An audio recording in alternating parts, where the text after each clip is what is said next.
हो। तो chapter number 5 जिसका नाम है पीरियोडिक क्लासिफिकेशन ऑफ एलिमेंट्स। अब तक जैसा कि आपने पढ़ा होगा कि टोटल जो है 118 एलिमेंट्स के बारे में हम जानते हैं, लेकिन इनके बारे में अगर हम अलग अलग स्टडी करते हैं तो ये काफ़ी डिफ़िकल्ट हो जाता है। तो इसकी वजह से क्या किया गया है, इनको क्लासीफाई कर दिया गया है। तो इसी में आता है पीरियोडिक टेबल। तो इसमें आप देखोगे कि किस तरीके से पीरियोडिक टेबल शुरू में किसने बनाया, बाद में फिर किसने कोशिश करी, और फाइनली जो मॉडर्न पीरियोडिक टेबल है वो किस तरीके से बना। तो सबसे पहले तो थोड़ी सी इन्फॉर्मेशन आप ये ले लीजिए कि पीरियोडिक टेबल होता क्या है। Periodic table is a tabular method of displaying the elements in such a way that the element having similar properties occur in the same vertical column or group। तो periodic table एक ऐसा tabular method है जिसमें हम किसी element को इस तरीके से डिस्प्ले करते हैं सो दैट कि जो उनकी सिमिलर प्रॉपर्टीज़ है, सिमिलर प्रॉपर्टीज़ वाले जो एलिमेंट्स हैं उनको हम सेम वर्टिकल कॉलम में या फिर ग्रुप्स में उसको रखते हैं। तो शुरू में जो क्लासीफाई करने की कोशिश करी थी, सबसे स्टार्टिंग में कोशिश करी थी डोबेराइनर ने, और उसके बाद किया था न्यूलैंड्स ने। तो डोबेराइनर का तो ट्रायड्स था और न्यूलैंड का ऑक्टेव्स था। दोनों को पढ़ेंगे कि इनके में क्या क्या लिमिटेशंस था, किस तरीके से इन्होंने किया था ये सब कुछ। तो सबसे पहले चलते हैं डोबेराइनर ट्रायड्स में। जब इन्होंने क्या कहा था, when elements were arranged in the order of increasing atomic masses. इन्होंने ये कहा था कि जब आप एलिमेंट को अरेंज करते हो उनके एटॉमिक मास के इंक्रीजिंग ऑर्डर में, group of 3 element having similar chemical properties. तो उन्होंने कहा था कि जो आपका 3 एलिमेंट का जो ग्रुप होता है वो उसकी प्रॉपर्टीज़ कैसी होती है, हमेशा सिमिलर होती है। ये डोबेराइनर ने कहा था, जिसको हम नोन एज ट्रायड्स भी कहते हैं। और उसमें उन्होंने एक चीज़ और भी कही थी कि एटॉमिक मास जो होगा हमेशा मिडिल एलिमेंट का, जो ट्रायड का वो रफली एवरेज होगा atomic mass of the other 2 element. तो जैसे कि उन्होंने 3 ट्रायड्स प्रोवाइड किया था। तो फर्स्ट ट्रायड जैसे आपका लिथियम था, सोडियम था, पोटेशियम था। तो इन दोनों को प्लस करके अगर आप 2 से डिवाइड करोगे, इन दोनों का एवरेज निकालोगे, तो रफली आप इसकी वैल्यू तक पहुंच जाओगे। तो ये इसने कोशिश अच्छी की थी ऑफ कोर्स, क्योंकि स्टार्टिंग जब कोई करता है उसके बाद ही उस चीज़ में कमी ढूंढ कर फिर किसी भी चीज़ को परफेक्ट बनाया जाता है। तो ये डोबेराइनर्स के ट्रायड्स थे, उसके 3 ट्रायड्स उन्होंने बनाए थे। तो आपको इस बार क्योंकि मल्टीपल चॉइस क्वेश्चन में आपसे पूछ सकते हैं कि आप बताओ कि इनमें से कौन सा जो डोबेराइनर का ट्रायड्स नहीं है, या फिर इसमें से कौन सा आपको हटाना होगा। तो पहला तो आपका वही था, आपका हो गया लिथियम, सोडियम और पोटेशियम। उसके बाद chlorine, bromine, iodine, calcium, strontium और वेरियम। तो इसमें जो इसके रूल्स थे वो अप्लाई हो भी रहे थे। तो टोटल जो 9 एलिमेंट्स थे वहाँ पर ये रूल परफेक्टली अप्लाई हो रहा था। लेकिन उस टाइम पे भी कुछ और भी एलिमेंट जानते थे, लेकिन फिर भी वहाँ पर जो ये रूल है वो अप्लाई नहीं हो रहा था। तो इस चीज़ को लेकर ही यहाँ पर लिमिटेशंस निकल कर आ गई कि वहाँ पर डोबेराइनर क्या अच्छे से वो नहीं कर पाए। तो फर्स्टली तो है ये कि उन्होंने सिर्फ 3 ट्रायड्स को ही रिकॉग्नाइज किया एलिमेंट्स में, और उसके बाद उन्होंने it fails to arrange all the known elements in the form of, और जितने भी एलिमेंट्स वो जानते थे उनको वो ट्रायड्स की फॉर्म में वो सेट नहीं कर पाए। इवन उनकी सिमिलर प्रॉपर्टीज़ थी उसके बाद भी। तो ये तो लिमिटेशन थी।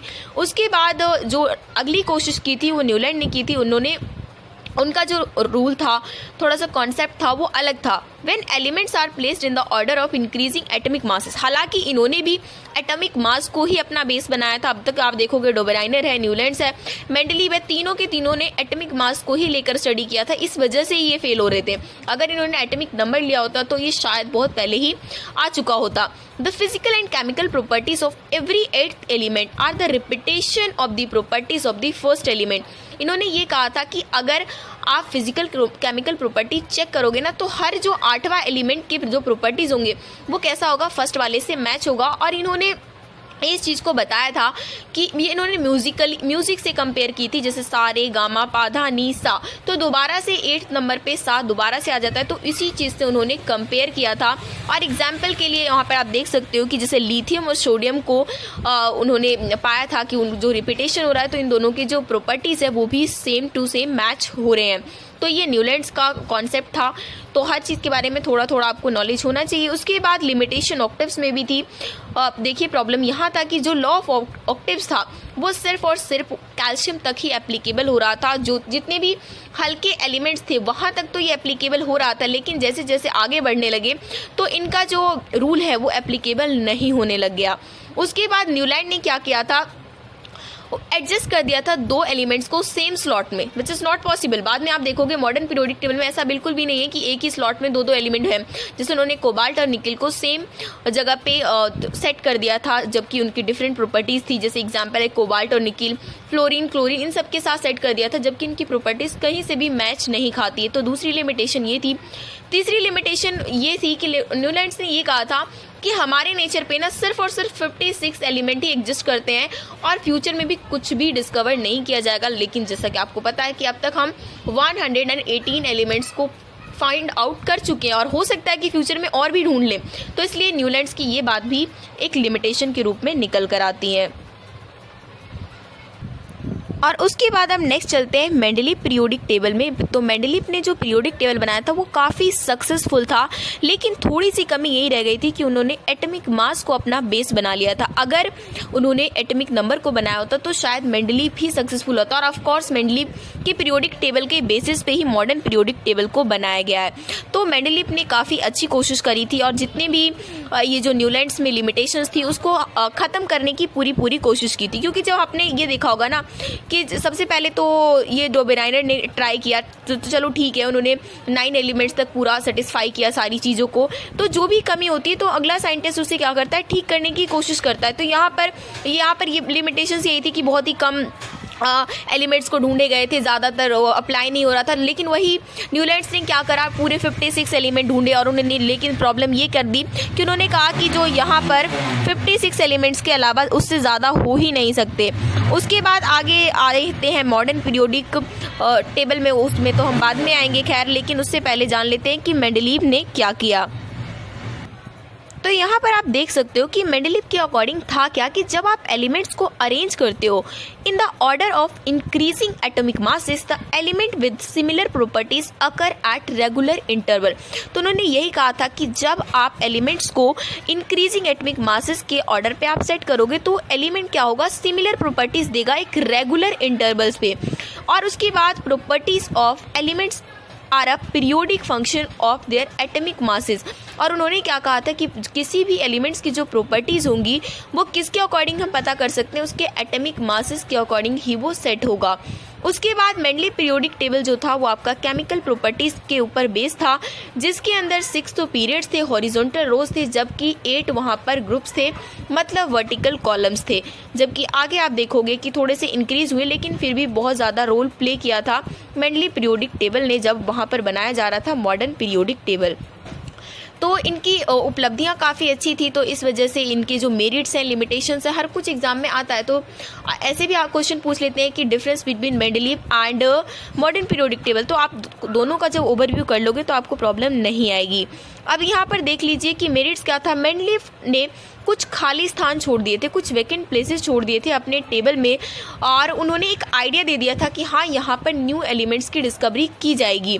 और उन्होंने उसके लिए नाम दे दिया था, एक का बोरॉन, एक का एल्यूमिनियम, एक का सिलिकॉन, जो कि बाद में इनकी खोज हुई जर्मेनियम, सिलिका। इस तरीके से ना उन लोगों ने फिर नए नए आइडियाज़ दे दिए कि हाँ यहाँ पर जो नए एलिमेंट्स, और बाद में एग्जैक्टली में इन सब की खोज भी हुई थी। और ये सारे क्वेश्चन जो है मैंने आपको कवर कराए हुए हैं आपके मल्टीपल चॉइस क्वेश्चन में, तो उसको अगर नहीं देखा है आप तो फटाफट से सारे चैप्टर्स के वो भी देख लीजिए। नेक्स्ट इसकी मेरी अच्छी बात ये थी कि Mendeleev periodic table was predicted properties of several undiscovered element, मतलब बहुत सारे ऐसे एलिमेंट जिसको डिस्कवर नहीं किया गया था, लेकिन फिर भी उसकी जो प्रॉपर्टीज थी उसको पहले से ही प्रिडिक्ट कर लिया गया था। तो जिसकी वजह से क्या हुआ कि उन एलिमेंट्स को फाइंड आउट करने में बहुत ही ज़्यादा जो साइंटिस्ट को आसानी हुई। थर्ड क्या है, noble gases could accommodate in the Mendeleev periodic table. उस टाइम तक जब मेंडलीव ने अपना पीरियोडिक टेबल बनाया था तो उन लोगों ने नोबल गैस की खोज नहीं कर पाए थे, क्योंकि नोबल गैस बहुत बाद में खोजा गया। क्योंकि नोबल गैस आपको पता है कि उसका जो ऑक्टेट है वो कम्प्लीटली होता है, तो इस वजह से वो किसी के साथ रिएक्ट करता नहीं है। तो इस वजह से बड़ी मुश्किल से ही नोबल गैसेस की खोज हुई थी। लेकिन फिर भी नोबल गैस की जब खोज हुई तो मेंडलीव पीरियोडिक टेबल को बिना डिस्टर्ब किए हुए उसे आसानी से पीरियोडिक टेबल में सेट कर दिया गया। तो ये उसके कुछ मेरिट्स थे। आगे चलते हैं लिमिटेशन में कि क्या क्या लिमिटेशंस थे मेंडलीव की क्लासिफिकेशन में। तो फर्स्टली प्रॉब्लम ये थी कि उन्होंने हाइड्रोजन को सही पोजीशन नहीं दे पाए। कभी तो हाइड्रोजन को फर्स्ट पे रख रहे थे, कभी वो 17 पे रख रहे थे, क्योंकि हाइड्रोजन जो है ना थोड़ा सा कंफ्यूजिंग सिचुएशन में हमेशा से रहा है, क्योंकि उसमें कुछ जो है मेटल की प्रॉपर्टीज़ भी हैं, कुछ नॉन मेटल के भी हैं, तो उसमें समझ में नहीं आता। तो ये जो हाइड्रोजन की पोजीशन को लेकर प्रॉब्लम तो अभी भी है, लेकिन ये मेंडलीव की क्लासिफिकेशन में काफ़ी बड़ी लिमिटेशंस निकल कर आई थी। साथ में उन्होंने आइसोटोप्स को कोई पोजीशन नहीं दिया था, जैसे आइसोटोप्स बाद में खोजे गए थे, जैसे आपको पता है क्लोरीन 35 भी होता है, 37 भी होता है। तो मेंडलीव के पीरियोडिक टेबल में कोई आइसोटोप्स के लिए जगह नहीं थी। और थर्ड पॉइंट ये था कि कुछ ऐसे एलिमेंट जिनके लोअर एटॉमिक मास थे लेकिन फिर भी उसको हायर एटॉमिक मास के पहले उसे सेट कर दिया गया था, जैसे निकेल को कोबाल्ट से पहले सेट कर दिया गया था। तो ये कुछ लिमिटेशंस थे। और उसके बाद अगली वीडियो में हम देखेंगे मॉडर्न पीरियोडिक टेबल और साथ में ट्रेंड्स, जो कि आपका काफ़ी इंपॉर्टेंट है आपके एग्जाम पॉइंट ऑफ व्यू से। तो फटाफट से तब तक वीडियो को लाइक कर लीजिए और अपने दोस्तों के साथ होंगे। तो इससे पहले जो है हमने मॉडर्न पीरियोडिक टेबल में जितने भी ट्राई किया था, जैसे डोबेराइनर्स हो गए, न्यूलैंड्स हो गए, तो इन सबको कर लिया था। साथ में मेंडलीव जो उन्होंने काफ़ी इंपॉर्टेंट रोल प्ले किया है मॉडर्न पीरियोडिक टेबल बनाने में, काफ़ी ज़्यादा हेल्प है उनका, काफ़ी ज़्यादा योगदान है, कॉन्ट्रीब्यूशन है। तो उसी के अकॉर्डिंग जो है फाइनली मॉडर्न पीरियोडिक टेबल जिन्होंने बनाया था वो थे हेनरी मोसले ने। 1913 में जो है मॉडर्न पीरियोडिक टेबल बनकर तैयार हो गया था और उन्होंने ये दिखाया कि किसी भी एलिमेंट का जो है ना एटॉमिक नंबर वो ज़्यादा अच्छा फंडामेंटल प्रॉपर्टी दिखाता है। अगर हम इसके एटॉमिक मास के में कंपैरिजन करें तो वो चीज़ सही नहीं है। तो यहाँ पर सबसे पहली बार हेनरी मोसले ने जब पीरियोडिक टेबल बना रहे थे तब उन्होंने एलिमेंट को एटॉमिक मास के अकॉर्डिंग ना देखकर एटॉमिक नंबर के अकॉर्डिंग सेट किया और ये जो है periodic table most of the successful भी रहा। तो मॉडर्न पीरियोडिक के कुछ लॉ भी हैं कि उन्होंने किस तरीके से जो है सेट किया था, क्या हुआ क्या नहीं हुआ। तो उन्होंने कहा the physical and chemical properties of elements are the periodic function of their atomic number. उन्होंने यही कहा कि किसी भी एलिमेंट का चाहे फिजिकल प्रॉपर्टी हो चाहे केमिकल प्रॉपर्टीज हो, वो किसके अकॉर्डिंग फंक्शन करता है, उसके एटॉमिक नंबर के अकॉर्डिंग ही फंक्शन करता है।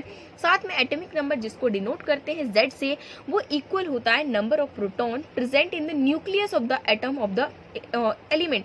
किसी भी एलिमेंट के न्यूक्लियस में क्या होता है, आपका प्रोटॉन होता है, प्लस में न्यूट्रॉन होता है। इलेक्ट्रॉन तो बाहर शेल में वो चक्कर लगाते रहते हैं, बट उन्होंने ये कहा कि एटॉमिक नंबर जो होगा वो हमेशा क्या रहेगा, नंबर ऑफ प्रोटॉन के इक्वल रहेगा। थर्ड बात ये कही गई कि मॉडर्न पीरियोडिक टेबल जो उन्होंने बनाया उसमें तो 18 तो वर्टिकल कॉलम्स थे और जबकि जो बैलेंस इलेक्ट्रॉन, मतलब कि उन्होंने ये बोला कि आपका 18 वर्टिकल कॉलम रहेगा और उसमें क्या होगा, जो आपका इलेक्ट्रॉन होगा सबसे पहले तो उसके जो बैलेंस इलेक्ट्रॉन होंगे क्या होंगे, इंक्रीज करेंगे 1 से लेकर 8 तक। और उसी के अकॉर्डिंग जैसे KLMN आपने पहले भी पढ़ा होगा 9th क्लास में कि K वाले शेल में 2 होता है, 2 8 और 18 करके, मतलब यहाँ पर 2n² का फॉर्मूला जो है वहाँ पर सेट होता है। तो इसके अकॉर्डिंग ही उन्होंने सारा उस चीज़ को फॉलो अप किया। उसके बाद बात करें कि अगर आप पीरियोडिक टेबल में लेफ्ट टू राइट चलते हो तो आपका नंबर ऑफ बैलेंस इलेक्ट्रॉन क्या होता है, इंक्रीज होता है 1 से लेकर 8 तक। वही अगर आप क्या करते हो, लेफ्ट टू राइट पीरियड में जाते हो तो नंबर ऑफ जो शेल होते हैं वो तो सेम रहेंगे, नंबर ऑफ सेल्स सेम रहेंगे, लेकिन सिर्फ नंबर ऑफ जो इलेक्ट्रॉन होता है वो आपका नंबर ऑफ जो बैलेंस इलेक्ट्रॉन होता है वो क्या होता है, इंक्रीज होता चला जाता है। साथ में all the elements of a group of the periodic table have the same number of balance electron. और लेकिन अगर हम बात करें कि अगर आप ग्रुप में चलो, हम यहाँ पर बात कर रहे हैं कि पीरियड्स में नहीं, आप ग्रुप में अगर चलोगे तो हमेशा जो बैलेंस इलेक्ट्रॉन कैसा होगा, सेम होगा। This is the group and this is the period. जब आप मॉडर्न पीरियोडिक टेबल देखोगे तो आपको कम से कम 20 से लेकर 30 एलिमेंट्स के को नंबरिंग वाइज याद भी कर लेना चाहिए, क्योंकि उसके इलेक्ट्रॉनिक कॉन्फ़िगरेशन भी आपके एग्जाम में पूछ लेते हैं, तो इसलिए आपको उसको भी तैयार रखना है। नेक्स्ट आपका जो बहुत ज़्यादा इंपॉर्टेंट है, ट्रेंड्स को लेकर क्वेश्चन एग्जाम में ना आए, ऐसा तो हो ही नहीं सकता।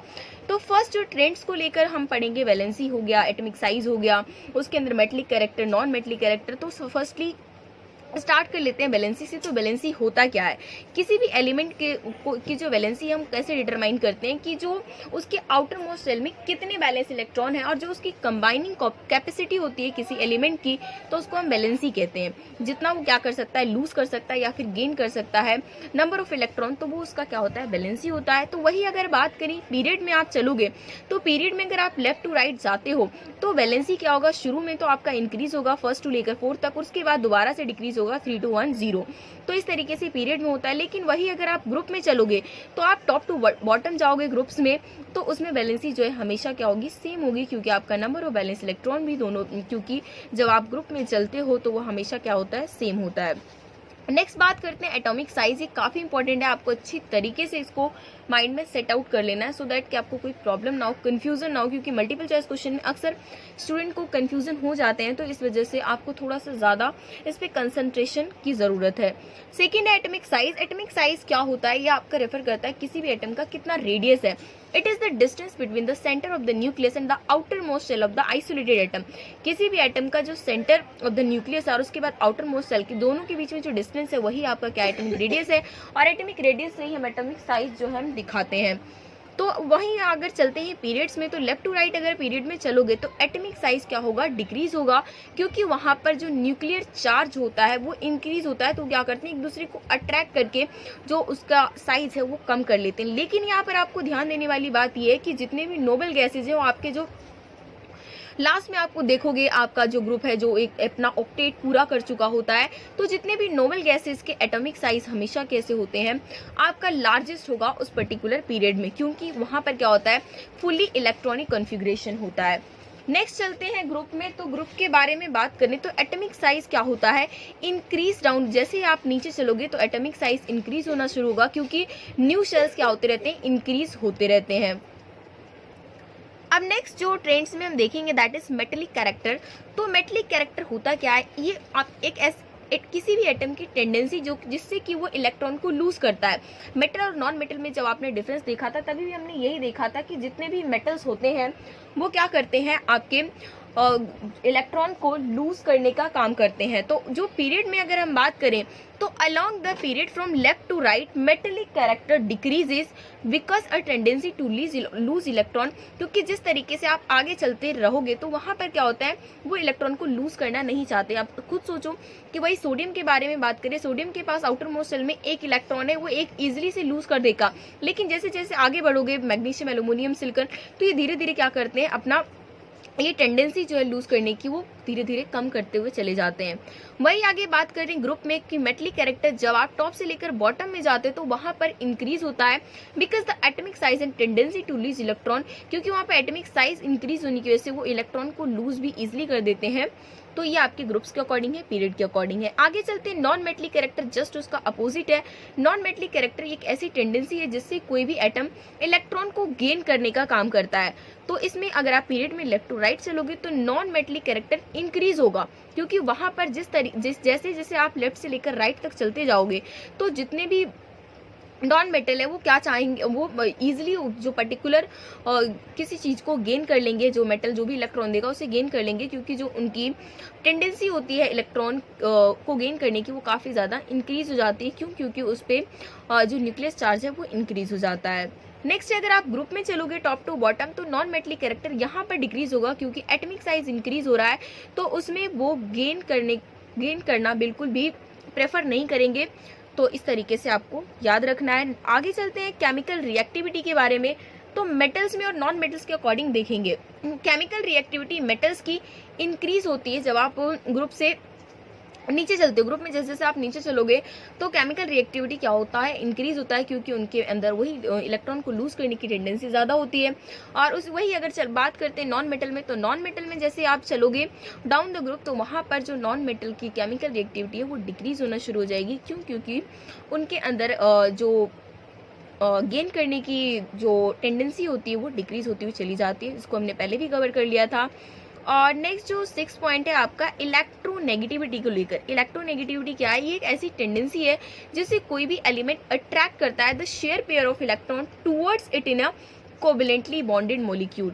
तो यहाँ पर क्या होता है, इंक्रीज होता है, जैसे न्यूक्लियर चार्ज इंक्रीज होगा तो आपका या तो एटॉमिक साइज डिक्रीज हो जाए या फिर न्यूक्लियर चार्ज इंक्रीज हो जाए, तो यहाँ पर इलेक्ट्रोनेगेटिव जो है इंक्रीज होना शुरू कर देगा। अगर आप पीरियड के बारे में बात करो कि आप पीरियड में लेफ्ट टू राइट जाओगे तो इलेक्ट्रोनेगेटिविटी इंक्रीज होगा, लेकिन वही अगर ग्रुप के डाउन जाओगे तो इलेक्ट्रोनेगेटिविटी डिक्रीज होना शुरू कर देगा। और नेक्स्ट है कि नेचर ऑफ ऑक्साइड्स की जितने भी मेटल्स होते हैं वो आप मेटल के जितने भी ऑक्साइड्स होते हैं वो उसका नेचर कैसा होता है, बेसिक होता है, जबकि जितने भी नॉन मेटल के ऑक्साइड होते हैं वो आपके एसिडिक इन नेचर होते हैं। तो मल्टीपल चॉइस क्वेश्चन में आपका एक इंपॉर्टेंट क्वेश्चन बन सकता है। यहाँ पर आप एग्जाम्पल भी देख सकते हो, जैसे आपका सोडियम यहाँ पर एक मेटल है, लेकिन जैसे आपने सोडियम में सोडियम का ऑक्साइड बना देते हो तो इसका नेचर कैसा हो जाता है, बेसिडिक हो जाता है। तो ये थे आपके इंपॉर्टेंट जो ट्रेंड्स हैं, काफ़ी इंपॉर्टेंट है, इसको आपको अच्छी तरीके से आप चाहें तो स्क्रीनशॉट लेकर इसको रख सकते हो, सो दैट कि आप, और सबसे बढ़िया तो ये होगा कि आप इसे देखकर इंपॉर्टेंट नोट्स जो है अपनी कॉपी में नोट डाउन कर लोगे। तो एक तो ये है कि लिखने से आपको जो चीज़ें ज़्यादा अच्छी तरीके से याद होगी और फिर उसको एग्जाम के टाइम पे आप अच्छे से उसको ओवरव्यू भी दे पाओगे।